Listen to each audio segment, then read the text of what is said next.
Okay, well, good evening, welcome. Oh, you my gavel. Behind you. Come on up there. Up there. Yellow light.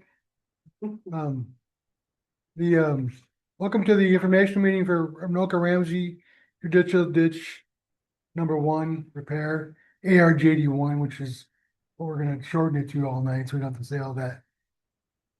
We'll do a quick introductions of staff and consultants. I'm Tom Schmidt. I'm the drainage and facilities program manager for the district. I'm Nick Tomchek, the administrator at Rice Creek. I'm Connor Price. I'm technical field assistant for Rice Creek.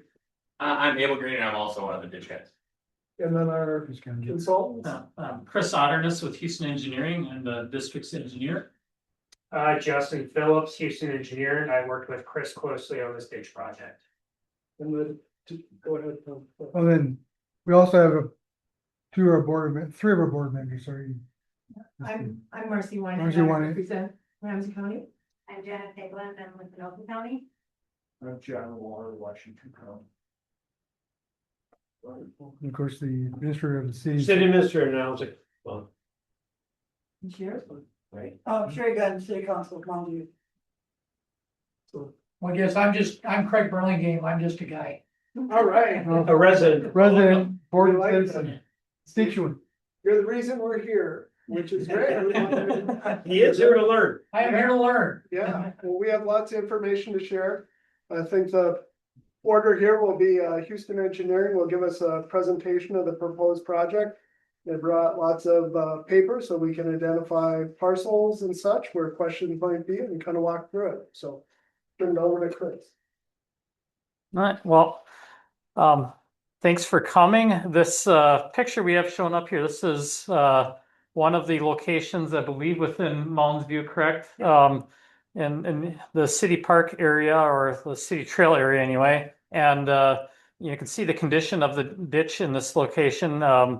Not every square or linear mile of the ditch is exactly like this, but there's quite a bit of it that resembles this with the amount of trees that have fallen into the ditch, disrepair of the ditch in general. There has not been a long history of maintenance of this ditch. I believe there was a repair that occurred back in, what was it, the 80s, something like that, Tom? There was a partial repair in 88. Yeah. But it's been a long time, and so we're here to try to correct that and try to get the drainage system back in a condition that it originally was supposed to be. So really wanted folks to come here today to learn about what we're planning to do, provide input on any concerns. We did have a direct invite to all of the landowners that are located along the drainage system, that have property that intersects with the drainage system.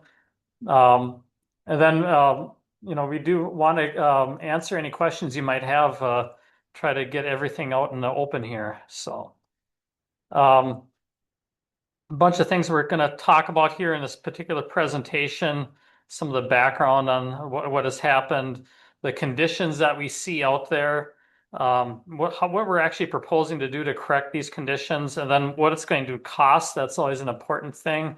And then when it's going to all happen. A little background on Rice Creek Watershed District in general. So Rice Creek Watershed District has multiple things that it does. One of these things is serving as a public drainage authority. I'll talk a little bit about what that actually means. But in a nutshell, public drainage authority are the entities that manage these public drainage systems, which are also called county ditches and judicial ditches. And in total, Rice Creek manages 116 miles of these public ditches, the county and judicial ditches, and it manages them on behalf of the landowners. The landowners are actually the ones that originally paid to construct these drainage systems way back 100 some years ago. And in this authority, it really is operating in direct, management of the drainage system on behalf of the landowners. It wants to preserve the landowner's right to have this system as an outlet to drain. In addition to that role, the Rice Creek Watershed District does other activities, including trying to develop water quality and flood control projects through the district, trying to manage water on a regional scale, and it does have regulatory programs to help protect these waters that manage the flow going through the district. And you can see this map here. It shows the extent of where the watershed district goes to. It goes all the way from White Bear Lake over to the southeast, all the way up to the city of Forest Lake, where we got the chain on either side of the freeway there north of the split. And it comes all the way down 35W, all the way down to New Brighton and Roseville, picks up water that comes from that area and flowing to the north there, and then eventually outlets into the Mississippi River over in Fridley. And then the area we're concerned about today is generally that area shown in the red box, and that's where that Anoka-Ramsey JD1 or ARJD1 is located. So one of the common questions we may get is, what is a public drainage system? And it really doesn't mean that it's, just a ditch that is owned by the public. Really, it's something that was, developed typically in this area between 1890 and 1920. And at that time, landowners would petition to have a ditch established to outlet for agricultural production. Oftentimes, this was hay ground, might be some light crop ground that would be used for back then as well. But their intent was really, in particular, these open ditches to drain surface water. And one of the other things that was important back then was to decrease the standing water on the landscape because they were concerned about mosquitoes. Even back then, they actually had malaria that was a problem. And then one of the things that occurred since that time period was land development, particularly in this area. That agricultural production really, for the most part, ceased, and now we have, urbanized landscape that the ditch serves, and so it's a somewhat of a different purpose, different demands on the system, but it's still intended to drain the surface water. And other important thing about public drainage systems, there's an entire statute that deals with this. It's called Statute 103E, and it dictates how the watershed district, or in other areas of the state, how counties manage these drainage systems and act as an advocate for the landowners of these systems. And also dictates how the work on these systems get paid. And traditionally, that work is paid by the landowners that benefit from the drainage from these systems. Because this is part of statute, there are all sorts of legal terms that have specific meaning. In the case of Statute 103, one of the big terms is repair versus improvement. We can repair the drainage system, meaning we can restore its drainage function to what it originally was when it was originally constructed. Improving the drainage system, meaning making the overall system have a greater capacity, making the ditch deeper and wider, essentially. That's something that is only can happen via petition. The watershed district can't itself petition itself to make improvements on the drainage system like this. So really what we're focusing on in this case is that term repair under the drainage statute. Then if you go even beyond that, Rice Creek has identified a couple of terms it utilizes for what the statute would call repairs. And we've subdivided that repair into what we refer to as maintenance, which means going and trying to fix isolated blockages. Oftentimes these might be deep beaver dams. This is something Rice Creek has already regularly done on this system. It's addressed beaver activity on the drainage system. It's worked on some of these isolated repairs, but that's something that typically doesn't require a lot of regulatory engagement, whereas the Rice Creek has done now a number of these repairs on other drainage systems that it manages, which are essentially almost reconstructing the drainage system, doing much more extensive work all the way throughout the system, and oftentimes that requires regulatory engagement. You'd have to involve the DNR, potentially the Corps of Engineers, in these kind of things, and even the Wetland Conservation Act. So that requires a lot more cost, and that's why we're calling this a repair for this drainage system, where we're going to be doing something that's very extensive throughout the whole system. So why is this ditch important to landowners here in this area, and why is this work that we're proposing to do, this repairs, why would that be important to any landowner that would be coming in interested in this? And very important to note that having that system in repair is very important to provide what I refer to as predictable drainage function. I'll talk a little bit more on the specifics of that, but in a nutshell, that means we want the landowners to be able to know how quickly something is going to be potentially flooding on their landscape. Now, the ditch isn't necessarily going to be removing all water from properties, but it does provide that source of an outlet to get water away eventually on the system. Other important thing to note, as I had mentioned earlier under that drainage statute, costs to manage these system, they are borne by those who benefit from the system. In this case, I'll talk about a little later. We are planning to distribute some of the cost of this project over to the landowners that are going to be benefiting from this work.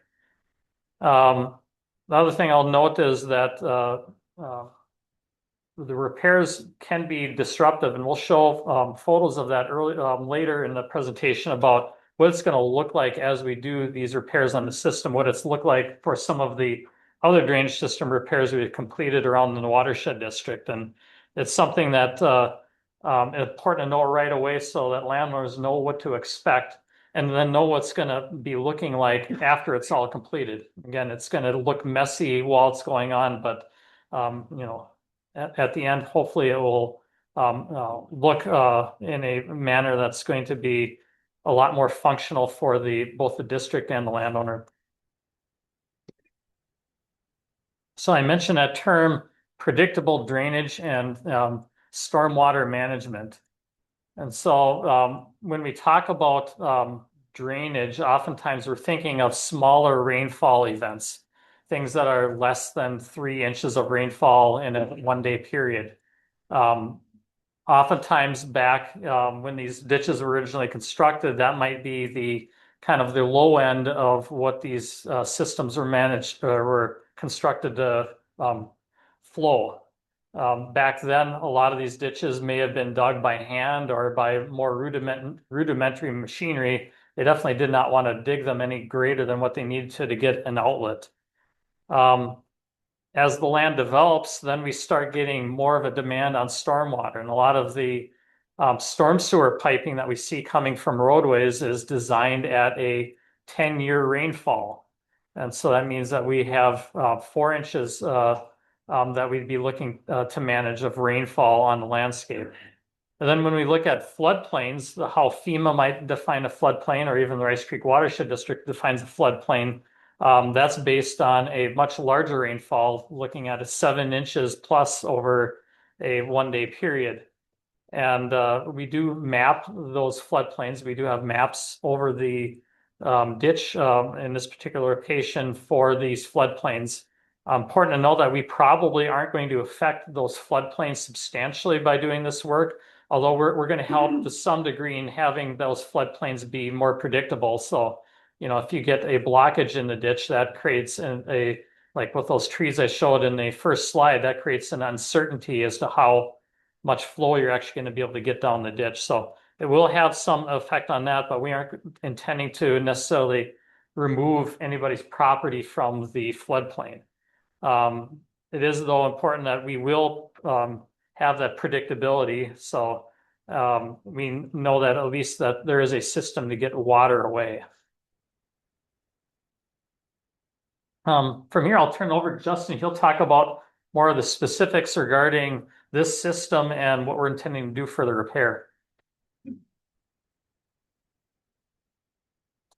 Thank you, Chris. As mentioned earlier, I was the engineer that worked with Chris very closely on this ditch and the proposed repair.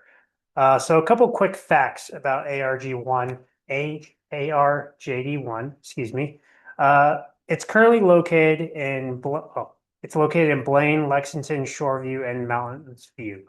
We're talking 4.7 miles of open channel ditch, 4 segments of storm sewer, over 38 culverts, flows directly into the Rice Creek, and primarily this area is serving residential, commercial, and industrial uses. So it, Your picture or reduce it.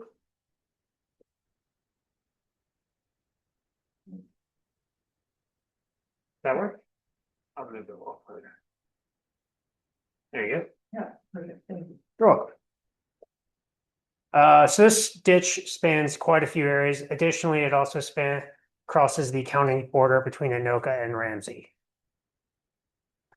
Recent events, when we're looking at a timeline of this ditch, back in 2013, historical review was conducted of the ditch to determine the ASIC grade that Chris mentioned earlier, how it was originally constructed and subsequently improved.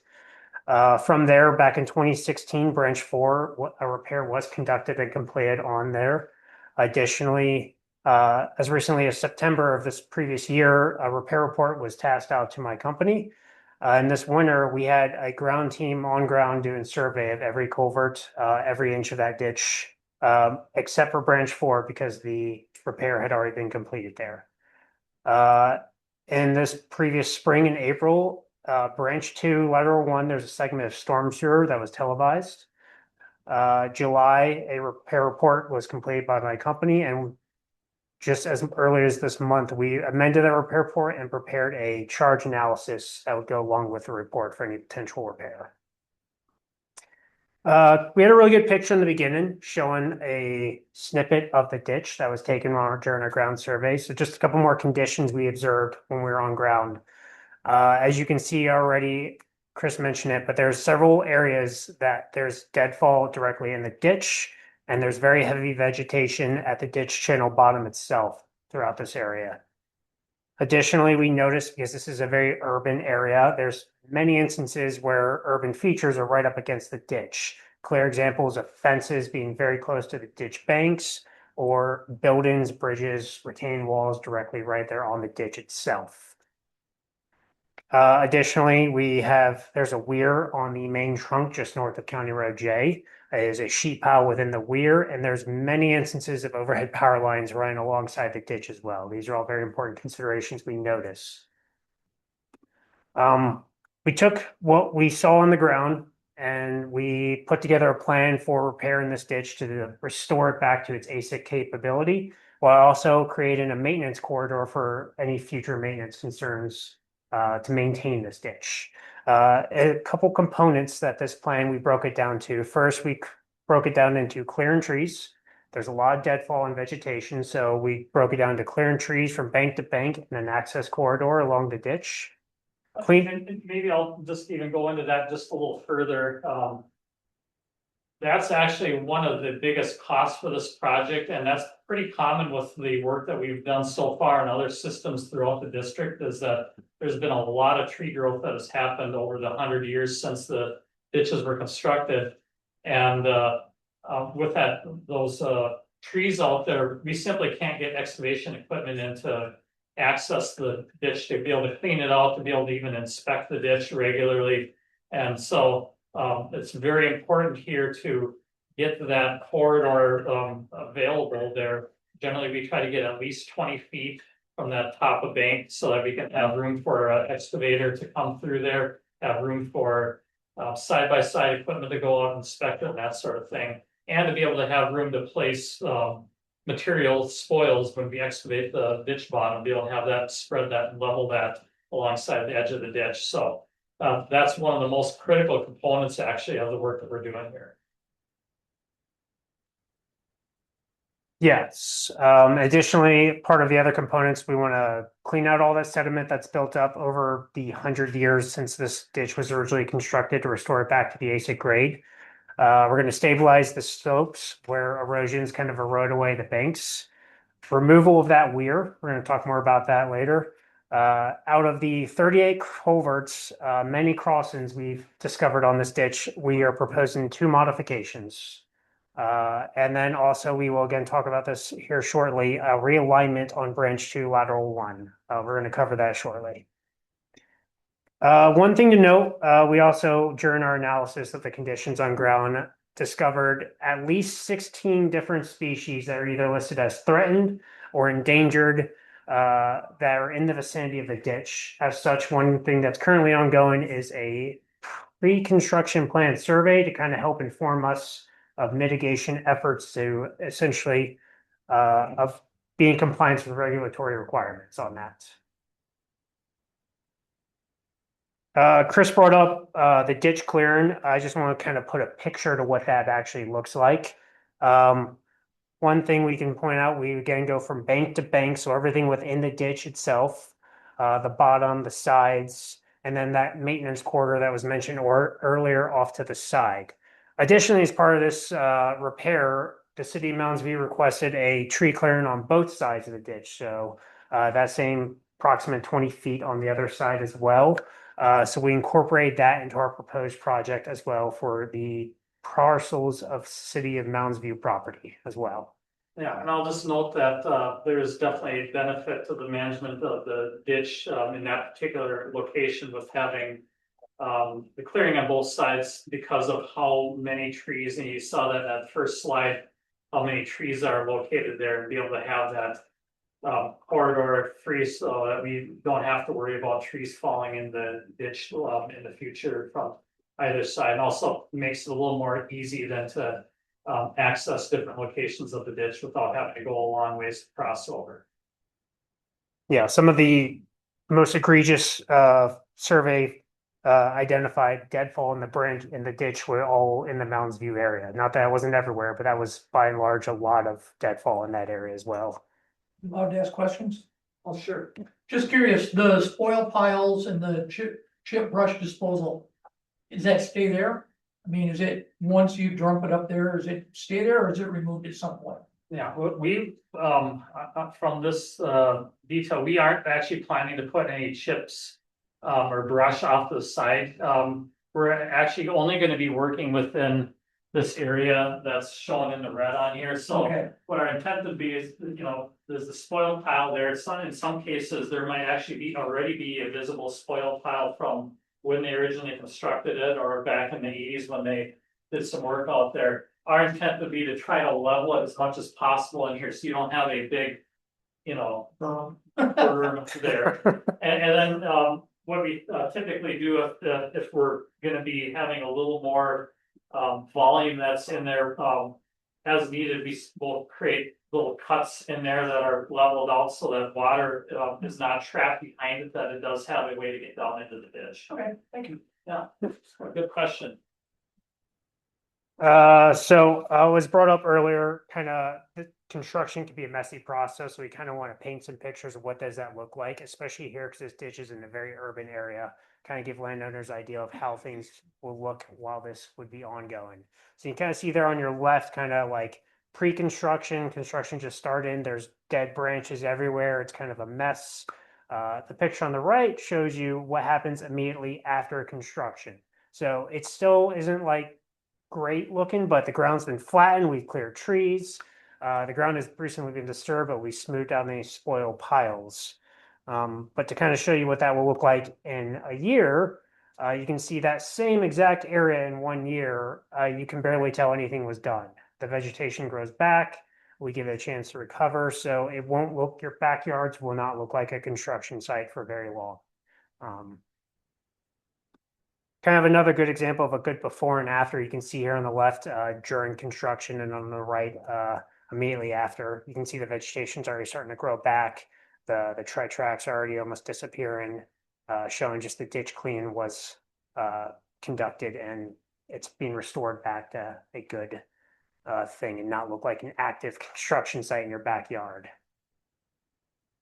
As Chris talked about earlier with the spoils, those ditch banks, because we are proposing part of it, cleaning up the sediment that's built up and also restoring the ditch. The spoil where we can will obviously be smoothed and seeded, seeded specifically with mesic inslope seed mix, which basically means no turf grass. We'll use herbicide to help prevent future tree growth because do all that tree clearing, we will ensure that maintenance corridor is maintained. Additionally, we recommend obviously no placements of fences, sheds, objects in that right of way once it's been done to help maintain that corridor. We can get an excavator down there for future maintenance concerns if needed as well. So how do you identify what trees remain? Because I see you haven't totally taken out trees along with it. Yeah, so this is where we're working with landowners as we're doing this process. Our initial, I guess, stance would be is that we're going to take out everyone that from bank to bank and then along the top of bank. And we really don't budge much on the bank to bank. We're going to have to get those out because those are the ones that are most likely to fall in. But once you get up the top of bank, we do leave a higher value tree for a landowner if they want us to leave a higher value tree. In some cases, then we'll tell the landowner we're going to need to go out into your property just a little more to get around it to work and to do the maintenance, you know. So that's generally how it's been working, you know. We try to, clean up every cottonwood, every box elder that we can, but if somebody has an oak along there that we'll work with the landowner on it.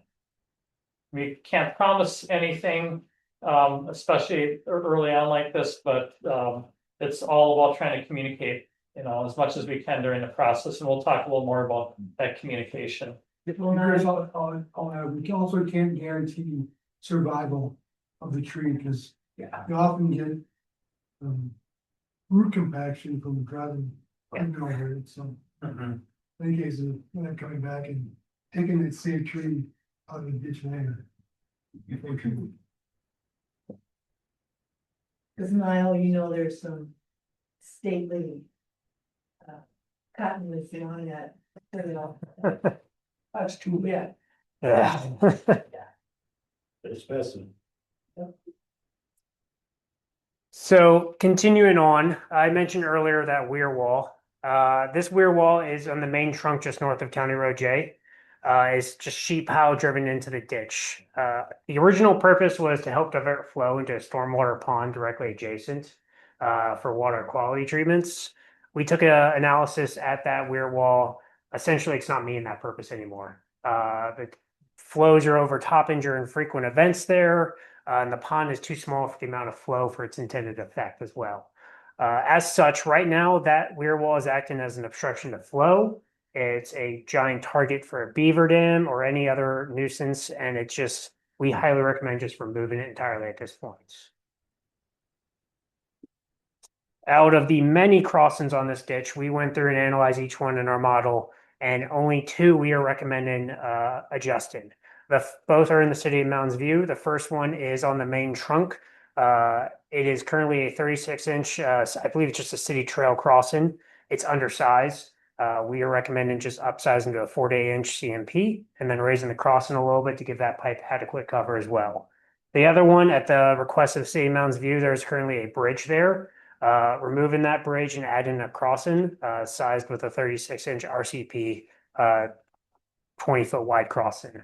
Out of all the crossings, those are the only 2 we identified as the ones that need to be changed. Yeah, and we generally prefer not to have bridges over the ditch where we can, particularly, trail bridges or private driveway bridges, because they're places where we often get stuff that gets blocked up in them. They also make it a lot harder to maintain them. It's a lot easier to have a culvert in there where we can. So we are very happy that the city was interested in getting rid of this bridge and having it replace that culvert.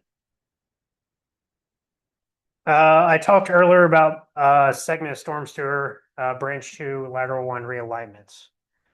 Just for visual sake, It is currently, I just showed where it is on the map, but right now there's a segment of storm sewer in branch 2 lateral 1 that runs directly underneath a private freight dispatch company.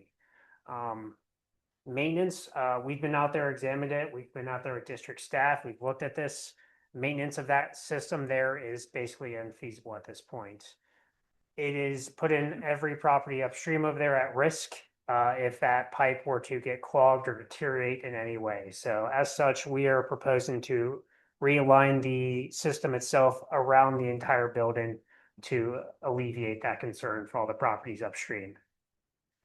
We looked at 3 different options on this, and right there on the right is a top-down view of the actual system itself, running east to west down the south side of that page. We looked at 3 options. All 3 involve routing the ditch just north around the building itself. The main differences are, one option is essentially using storm sewer under the parking lot instead of the building there. The other option is essentially excavating the ditch out along Maple Street to match the capacity of the system to direct the flow north. And then the third option was using a storm pipe with inlets along that same ditch instead of excavating it down there, and that would maintain that ditch with a low grading. All of these options also take into account the county right of way there as well, so that they still have the right of way on that road. Now, we broke it down the couple components. Here I've broken down the cost as a preliminary opinion that we've kind of put together. The first one, system-wide drainage repairs, that encompasses all of the tree clearing, the culvert modifications, the ditch sediment cleanouts. As Chris mentioned earlier, tree clearing is a big item, so that is kind of where that cost lives on this. So the grand total for just that alone, for that basic repair of just the system without that realignment, is coming to about $1,257,000. Of note, that cost incorporates a 15% contingency, and then also 20% estimated for any legal, admin, and engineering while the project is going. We also separate out that proposed realignment into a separate item to analyze the cost of that. Grand total of $271,000, also with the contingency and the percentage estimated for engineering, admin, and legal. Grand total for both segments of this proposed repair is $1,528,000. This is a preliminary opinion of cost. This is not the bidding process, is just what the engineers have estimated right now at this stage. Moving on, as part of I mentioned earlier, we prepared a watershed management district funding analysis as well for this. So per the district's watershed management plan, the costs for any repairs to public drainage systems are split between the water management district and ad valorem funding. Yeah, just for clarity, ad valorem funding, that's basically the revenue generated by the district-wide. It's essentially annual operating fund. And then the water management district is a subset of that is established for these drainage systems, basically to replicate the area that drains into the system. These are the people that would have benefit then from the work that we're doing here. So as Justin mentioned, in the watershed plan, the Rice Creek has identified a share for both, and a share for the district, and the fact that these are regional systems, and that there's a value to the district in managing the stormwater. But then again, noting that the local folks have some more specific benefit. And so what the district has done on several of the other repairs more recently, it's allocated those charges about 60-40, 60% to the local residents in the water management district, and then 40% that's the district wide, everybody from Washington County all the way over to Fridley. And so we've come up with a cost estimate based on that 60-40 split, but it isn't something that has been decided on yet by the board. The board still has discretion to essentially modify how it wants to do the funding for the project. But again, we're using that as a starting point, and as a result, we have developed a charge analysis. We do have individual landowner, I guess preliminary charges developed. So if anybody has an interest in that, I have that whole listing of them right here. How is public property charged? That's a good question. So public properties, including there are fee title properties that the city owns, they would pay just like any other landowner. There's also the right of way, the roadways that go through the water management district, and you know, Justin, you can go over a little bit how we break those down, but essentially everybody that drains into the system, whether it's a road authority or private landowner, would be paying. And for the road authorities, we do essentially provide them a bill, because there's no way to tax the right of way itself via the county's tax system, but we in the past have just essentially send them a letter requesting payment for their share. So a normal residential lot, $300,000. What's gonna be there? We'll get that Oh, you're later gonna- with the next slide after this. Stay tuned, we paid it. It's a perfect segue though, as we keep going in on this. So as Chris was talking about the breakdown, the process for how we identified this, essentially we did a GIS in-depth analysis on the parcels, determined a land use category, and based off that land use category as percentage of impervious runoff. So the ideal is essentially the more impervious surface and the larger your lot, the more you are contributing to runoff into the system, and therefore the more charge you will incur as well. If your mounds use square, you're paying more. You have no grass. Say that again, sir? If your mounds use square, you're paying more. You have no grass. Correct. Yes, correct. Sorry. It's all impervious. Yes, Yeah. so that's the idea. So basically, a couple key notes as we started this process, we excluded a couple different types of land use parcels from this process. We excluded common element parcels. The way I guess to think about that is if an HOA has a shared mailbox lot, you know, that would be something that's considered a common element. It's not owned by any individual property owners. That was excluded. Parcel fragments, basically, if there is a parcel that is barely in this watershed management district at all, I believe the cutoff was less than 1/10 of an acre. We excluded them. Parks were excluded, and then public stormwater management features were additionally excluded as well. As Chris mentioned earlier, the road authorities of city, county, we've got I-35 West kind of running directly through this. They're included in this analysis, and a charge is assigned for that land use as well. So the state will have Oh, yes. a lot of. Yes. charges, yes. Well, we're gonna, yes, I will show you how much exactly here shortly. Anticipation. Drum roll. Exactly. So just to kind of show you what the results of our analysis, you can see a really handy table there on the left, along with a map overview on the right of the identified land uses we identified for each parcel, along with a good breakdown of impervious percentages we assigned to that land use, total area of acres for each land use within the watershed management, and the charge per acre with the target of that 60% funding to reach that.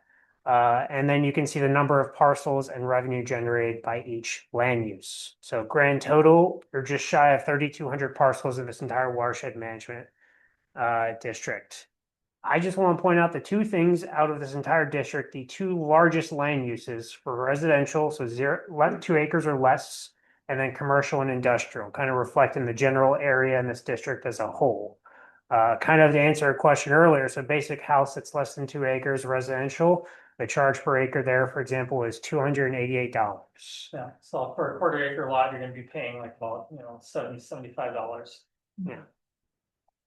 And then you can see how much greater it gets to be for the commercial industrial, then we're up to 500 an acre. So yeah, the commercial industrial certainly have the largest charges other than the road authorities. And TCAP is not in that at all, right? No. Right, pretty much.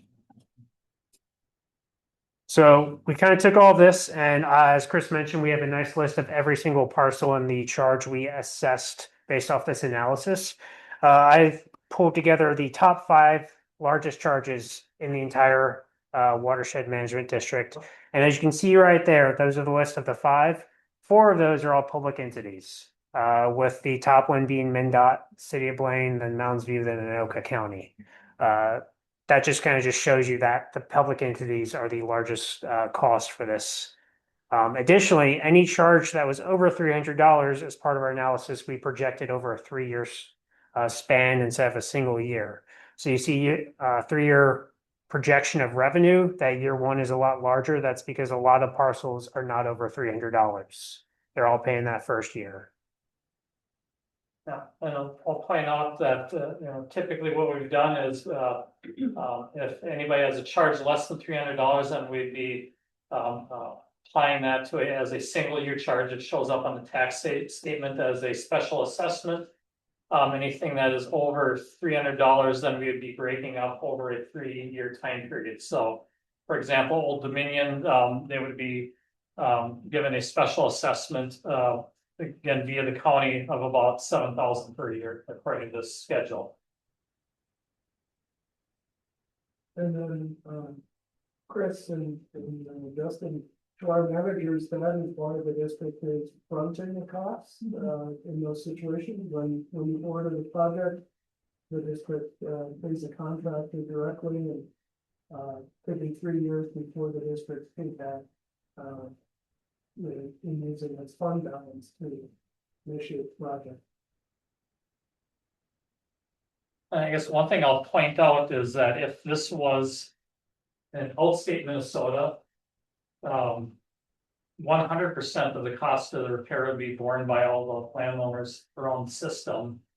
And in outstate Minnesota, they typically also charge a interest on a, whatever charge time frame that they apply. They call it an assessment there. Rice Creek typically has not charged interest on that over those 3-year period. One other fact I feel was worth mentioning, we also instituted a minimum charge as well for this. So with a minimum charge for assessment of $25, which is probably the majority of that year 1 revenue as well. Projected timeline, just is an estimate on what we project. We're currently now at the public information meeting. Estimation of public hearing in September. Following that, we have plan development, project bidding, estimation currently in the fall of this year, with construction estimated sometime next year, just from a likely schedule of what we project. These are all approximate and subject obviously to change. And I'll note that typically what we do is try to have one more meeting like this with any landowner that would be affected directly by the repairs, so that we can engage them on things like the tree issues and that sort of thing, fences, ahead of construction. And so typically what we've done is sent out a mailer that shows each landowner's individual property that intersects where the ditch is. And then it will show where that corridor is right on their property on an individualized map, so that they can get a better idea. And hopefully that gets more people engaged in this coming to the meeting when we have it, so. So the invitation to this meeting was anyone within the ditch watershed that was impacted by it? Yeah, Not- everybody that was, directly within the right of way of the ditch, so we're basically gonna be inviting the same people for that fall meeting. Hopefully, again, we're able to engage more by having a map individualized for each property so that it gets more interest coming in. And then just noting for the public hearing, again, that's be on September 9th, that hearing is a statutory requirement. Again, statute 103 has all sorts of different things on it, but that hearing is the whole water management district that gets noticed. The was it 4,000 parcels. 3,200 3,200, yeah. So, again, that will be on the 9th, and then they, at that time, landowners have the ability to weigh in on, directly on the charge that would be applied on this as well. Okay, so I wanna be clear, so invitations today were sent to folks who would be directly impacted by the cleanup? Yeah, directly impacted by the cleanup or, you know, within close proximity of the ditch, yes. And then the public hearing information will go to, That wider group, anybody that would be potentially charged for this. Yeah. interesting, so. And nobody did. I did, Yeah, but I'm not impacted by it.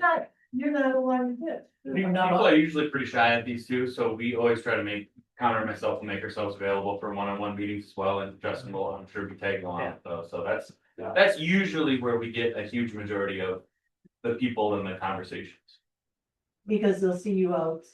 They'll see us out or they'll call us, they'll get the mailer and we'll get phone calls or we'll get emails and they'll ask and we let them know, hey, if you guys want us to come out, we can explain it. Yeah. In more Did you detail. get any calls on this? We haven't yet, but we're still early. I mean, yeah, by the public hearing, we tend to get more phone calls now. Yeah. And then there's different wording we can use, you know, this is a informational meeting. But once we get to that stage where we're, you know, past the hearing, getting ready for construction, want to gather people and we will tell them. This work directly impacts your property and hopefully that garners more attention. But we will already have made the decision to do this Yes. by that place. Yeah, and again, that the intent of that meeting is to have those one-on-one. Yeah. Dialogues with people so that we can deal with trees and fences and that. Chris, we purposely have the manual action closer to construction than the other two around people forget. Mhm. Yeah. And Yeah. I'm noticing for the public hearing will include in there, you can notice that you potentially will be charged for this. Why don't you incentivize them to come to the hearing so they can.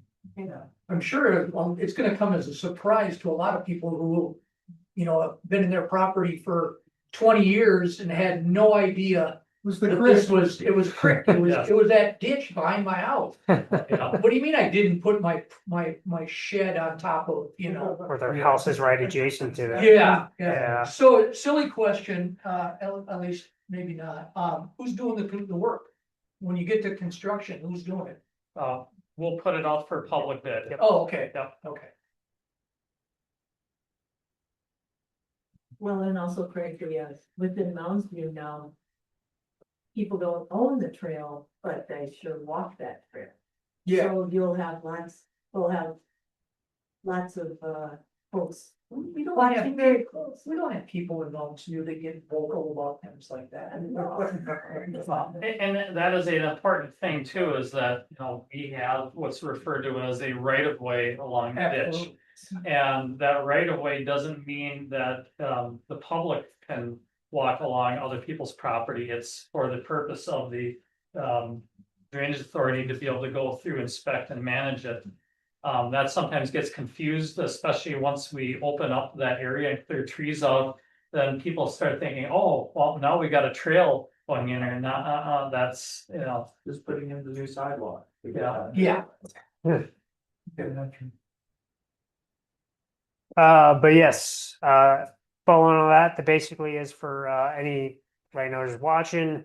Please let us know if there's any concerns we've mentioned here or we did not mention here. If you're concerned about loss of benefits, are there problem areas that, you know, we don't know kind of situation that we may not have mentioned or discussed that you feel may still be an issue and want to address with us directly, please reach out.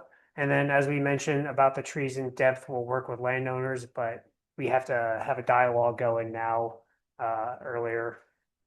And then finally, any contacts, the district staff, Abel, and then Chris, and then I don't have my contact information, but I'm available as well for any question as well up there. So is the contractor responsible for posting for safety issues? Again, knowing that trail. You're gonna have to keep people out for a while. Yes, that is a good question. They are responsible for safety on the project.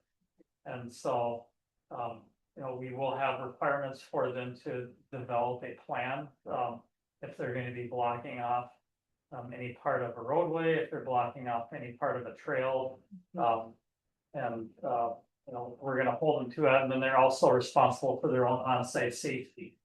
We'll notify them if we see something that we feel is unsafe, but we can't dictate their safety practices, that needs to be their responsibility. We don't want them to take liability responsibility for their safety. So would you point out again the ditch as it goes north of 10 into Anoka County? Because there is a trail, a bike trail that goes, I don't know if it goes along the ditch. But it's. Which one you it looking at? goes Are you to talking that- about the- And is that the ditch? Yep. Yeah, it's yeah, right along the alongside of it. Okay, so. It's like so King this- Meadows open basically space. This drainage ditch also offers a trail in Yes. Anoka and in Ramsey. Yes. So to my point about that whole safety concern. So, When we do these projects, we've just started having pre-bid meetings, so we don't accept bids from any contractor that doesn't come to these pre-bid meetings. And that's gonna be probably our biggest emphasis is trail safety, and how active it is, because it is a very, very active trail, so that's definitely gonna be a point of emphasis for it. And John, I think that's the same thing that happened in Hugo when we cleaned out that ditch, wasn't that, that was a trail? Yep, it went right along, it not a very long, it didn't have a lot of length trail, but it did have quite a bit of impact. Yeah, You got it on 3? Yeah. so we've had experience Mhm. in how. One of the things that's important is to make sure the engineers are on site. Without the engineers on site, mischief happens. So, just thinking about this, I guess two-part question. How did it get this bad? And then, I'm a new guy here, so I'm gonna ask the silly questions. That's a very good question. How did it get so bad? And after we spend $1.5 million, what's the follow-on plan? Make sure that it's maintained, right? Yeah, how do we make sure it looks, it doesn't get this bad in 100 years? Well, I'll answer the questions in reverse. So how we make sure it doesn't get that bad is to go through and do mowing along those areas, keep the trees down. We go out and do herbicide treatment in different areas, try to and then, we'll be doing that as we do the tree clearing as well. We'll, spray the remaining stumps down so that they don't grow back. Just try to avoid that as much as possible. And then we'll be, doing regular inspections of the ditch, clean outs as need be, just being attentive to it. And then going back to your earlier question, how to get that bad, it was because there was a lack of attentiveness to that over the history. Rice Creek was transferred this drainage system, I believe, in 1973. Before that, there was very little record of any maintenance that was done along the drainage system. And then from 73 until basically 2008, 2000, about that time period, there was only a minor amount of maintenance that was done on this drainage systems that the district managed. And around 2008, Manager Waller came on, 2007, 2008. So, to answer your question, and Chris give you a nice answer, but I'll give you one that's more direct. And, the ditches are managed by the county boards, whether the Washington County or Anoka County or Hennepin County or Brandon. And they were neglected by the county board. When Rice Creek became an entity in 72, they petitioned to have the ditches sent to them. They went to court and asked that. Okay. All right. And then Rice Creek became just as lazy as the county boards. And number of citizens like yourself over the years instituted lawsuits, either through their city council or privately, to force these managers on the board to, and their professional staff that they hired about that time, to actually take some actions to provide for the taxes being paid to maintain this. In other words, you're paying a lot of money into it and nothing was getting done. And there were just all kinds of excuses like, can't find the records. You know, well, the records were in the courthouse. It says so in state statute. They're kept in the recorder's office. And, individuals went down there. Now, Chris pointed me out. I'm one of those individuals. I'm an unskilled laborer. And so I went down to the courthouse with my brother and we asked the county commissioner, because I knew who he was, but my brother knew the judges, I knew the commissioners. And we asked them to take a look for the records and they found them. And of course, then that was Washington County. So I was on the advisory committee, we pushed to have the records found, and they found them for Anoka County, same place. After lots of lawsuits, I mean, millions of dollars lawsuits were sent over this, and you don't get anywhere in the court. And so now we've come to the point after this is my 20th year now. And that doesn't count my 6 years prior to that on the advisory committee. Or my time standing in front of the board arguing since '93 when my father died. That's how I got assigned this duty. And I had a couple years on the advisory board in the early late 70s, 77, 78, that's something like that. So that's how pushing and pushing and pushing. And to have these services provided for which you spend your money for, your tax there for it. So it's like you expect your road not to be touched for 50 years or 100 years. I mean, and then in the process of having this on, there's all well-intentioned individuals in the environmental movement who then decide that you can't drain the wetlands. You have a public waters have been redefined in the 1970s for what a public water is. And all of this has just created a huge bureaucracy. And to give you an idea, there were 5 persons on the Rice Creek Watershed District board. And 1 person in the office who opened the mail, and an engineer and a lawyer. That's the whole staff. Today, not counting the engineers and lawyers, we have what, 18 or 19? 19. And I have faith Nick will get it up yet. And the big part of this is the last step.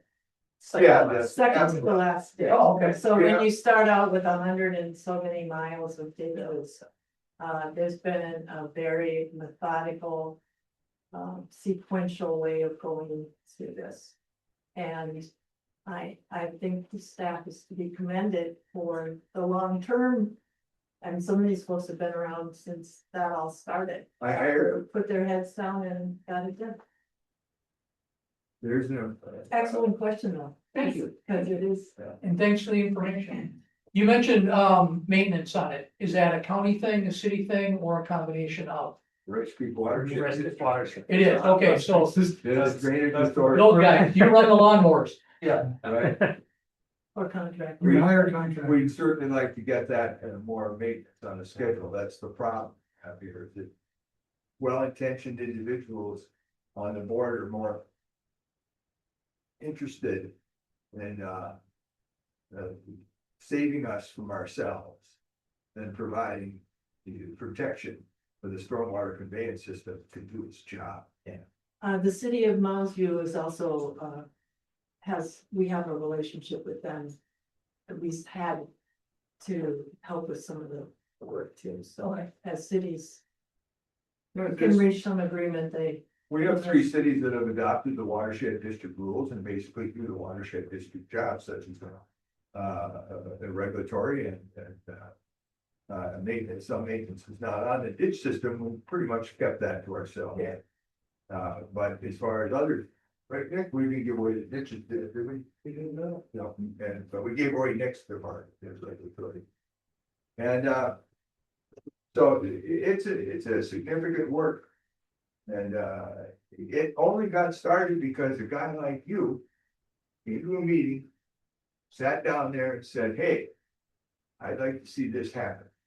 And that eventually got to the point where other neighbors came along and said, you know, there's a problem here and we need to have some kind of government services for the money we're paying.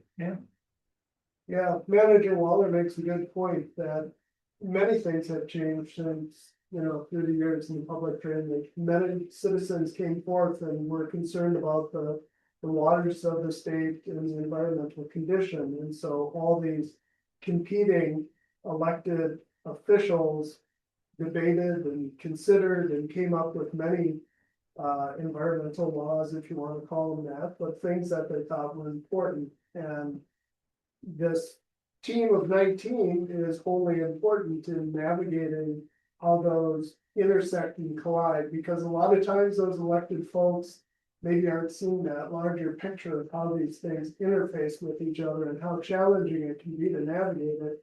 That's why we have Houston Engineering, we have an attorney and all that, and there's a lot of rigor that has to take place in order to be successful and get this public drainage system cleaned out and meet all the check boxes, if you will.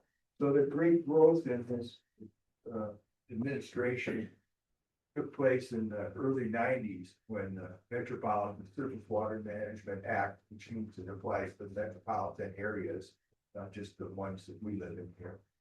That allowed us to grow as the engineer referred to, and watersheds that are in the more rural agricultural areas of the state do not have the staff anywhere near what we have here. But then again, they don't have the taxing power. And as he pointed out, they have a different taxing rules. What he meant to tell you was that they spread the cost across everybody equally.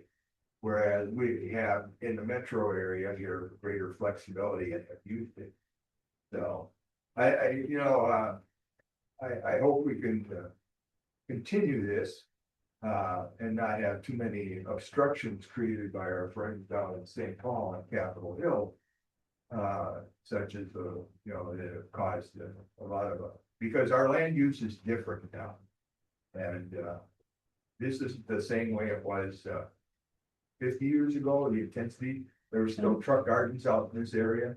Roseville, I can remember a Cliff Farm still in Roseville, and of course, most people don't remember what the site I told them, but they had one of the top currency herds in the nation and beef herds.